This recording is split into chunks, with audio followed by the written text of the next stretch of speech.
Yatlama. Hatırandır Göktepem. Güzel günü.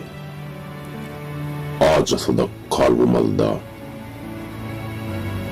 Onu unudan Türkmen değil. Düşmana aşık bulan hainler.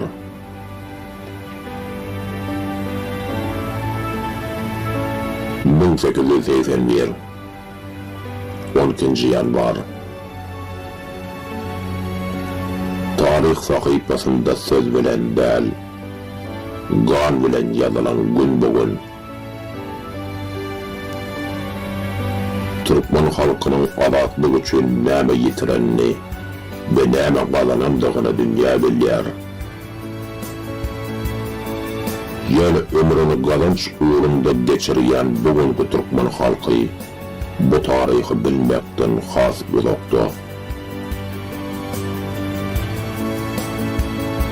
19. asrın ahirinde Rus padişahlığı Orta Aziya taraf ilerledi. Bu ilerleme kartalarda çalıp, emma halklar için akbal meselesi. Göktepe. Bu dine bir gala değil, bu Türkmenlerin namusu, aslı, sonku umududur. Galanın divarları pavzadan, emma içinde daştan bir ruh vardı. Bu yerde dine savaşçılar değil, bu yerde eneler vardı çağalarını kucaklar. Bu yerde çağalar vardı savaşın nämediğini bilmeden. Bu yerde garılar vardı ömrünü azatlıkta geçiren. Bu halk kaçmağı değil, savaşmağı saylaptı. Rus koşunu topları bilen gelipti.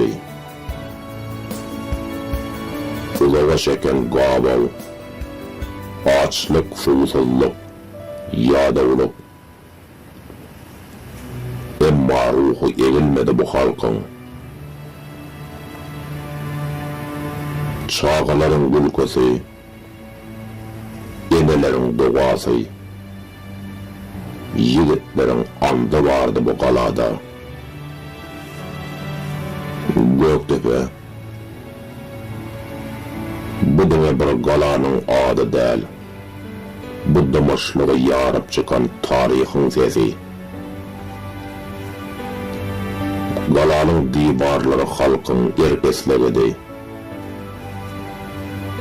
Türkmen bilyerdi, yeniliş mümkündü. Emma kabul etmedi boyun olmağı. Sessizlik bozuldu. Topun sesi değil, yerin demalaşı ütkedi. Rus'un toplarının sesi Göktepe'nin toprağını değil, Türkmen'in akbalını yatırmak için yanlandı. Topları damıp durmadı. Her biri tarihin açarı yağladı. Her partlamak, her ölüm üçün çarası. Her ok bir enenin yarım alem malaşı. Her atılan ok Göktepe'ye değil, ümidi taraf uçtu. Kurşunun kulevesi dine galanın üstüne değil, çağaların çağalığına, enelerin saçına ak bulup düştü. Yigitlerin geleceğini kara kulağı bulup düşöktü. Galanın içinde durmuş saklandı. Açlık hükümsürdü. Emma sabır azalmadı. Zinanları çörek pişirdi. Çağalar soru veriyor. Gece Bu ses neydi? Cevap yoktu. Dine kocakladılar. Top atışı arttı. Gökten düşen demir parçaları yağış gibi yağardı. Toprak götürüldü. Yine Türkmen çekilmedi. Yiğitler divarların üstünde fan bilen değil, namus bilen duruyordu. Yarağı ağırdı. Emma maksadı doğru. Çağların topukunu yağıştırıydenlere moldu. Emma toprak götürülüp hakikati sergiledi. Her atılan ok onların çağlarını bir adım ıyılattı. Oyunlar unutuldu. Aşıkları ayterek, çirikleri kuş tepti. Zinanlar yaraları sardılar. Ağlamağı koydular diyece. Türkmen yine eğmedi giden başını. Sebep bu toprak bu tonç bilen değil, namus bilen korulup ölüme boyun bulundu. Göktepe atılan her okun karşısında dimdik duruldu. Sebep bu gayrat, galanın değil, milletin sıyınağı.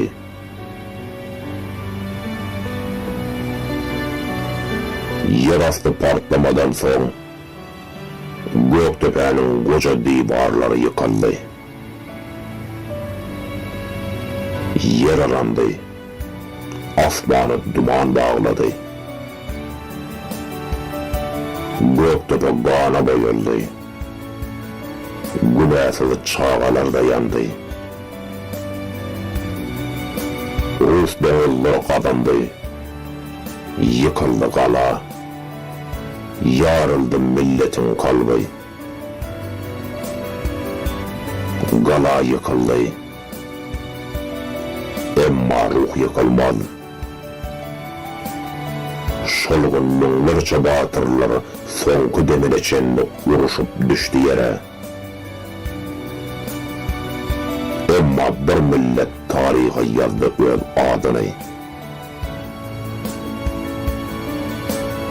Öneler çağaları kucaklap divar bulmadık yerde son kalab oldu. Bu da işe yaramadı hem. Yine hem perden şehit düştü o yerde. Göktepe Türkmen'in yaralıya atlaması derdine, o kimliğini unutmaktan saklayan ulu bir güç.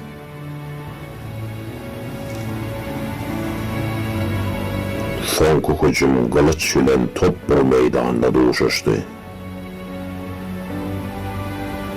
Fan bilen namus karşıyana gelindi. Türkmen yiğitlere saylamadı ölümü, ona karşı duruldu. Rus itleri bu hücumu dine bir yeniş için değil, Türkmen'i tarihten yok etmek için etti. Yenildik. Emma bu harbi yeniliştir. Milletin ruhu henüz ayakta. Çünkü divar yıkıldı. Yani alatlık değeri. Göktepe'de dökülen kan yerde kalmaz. O nesellerin kalbine geçti. Söz oldu. Yat oldu. Ruh oldu. Şol ruh bilen Türkmen halkı asırlar geçse de öz adını yitirmez. Öz dilini milli dep desturunu saklar. Öz devletini arlı eyler ve sonunda ardına da yeter. Bugün kalbi oyanan her bir Türkmen halkı için sessiz hatıra günüdür. Göktepe yengiliş değil. Göktepe sabaktır. Azatlık en kımmatlı baylıktır. Şunun üçündür Göktepe'de can alıp can veren atalarımız bu azı tarihi vatanın devamatı olan nesillere miras koymuştur. Unutmam, gala yıkılsa da ruhumuz yıkılmaz. Sebep, Göktepe yengilen değil, evet eğilip, hatiranın başlayan yeri,